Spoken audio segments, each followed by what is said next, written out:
大家好，我是田园。今天给大家分享一个豆沙小面包的做法。首先我们准备350克的高筋面粉，先加入3克酵母粉，再加入30克的白糖，然后用筷子先把它们充分搅拌均匀。接着我们再打入1颗60克的鸡蛋，再少量多次的加入大约160毫升的牛奶，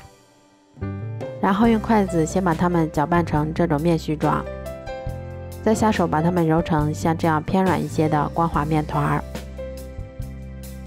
接着我们先加入30克的黄油，然后再把它移到面板上，像搓衣服一样给它继续揉搓10分钟左右，一直揉成像这样细腻光滑的面团就可以啦。然后再给它盖上保鲜膜，让它醒发至2倍大。像这样体积明显变大，我们的面团就已经醒发好啦。接着我们把它移到面板上，先揉一揉，排出里面的空气，然后再用手先把它搓成长条，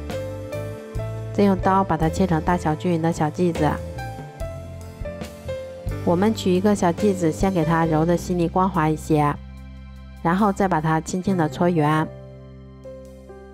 都揉好后，给它们盖上保鲜膜，先让它们松弛15分钟。面团醒好后，我们先用手给它轻轻地按扁，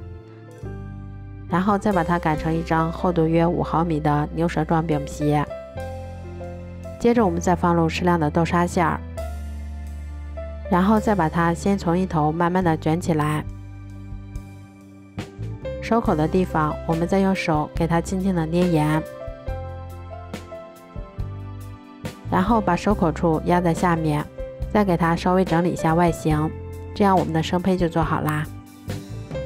都做好后，把它们依次放到铺有固有纸的烤盘里面，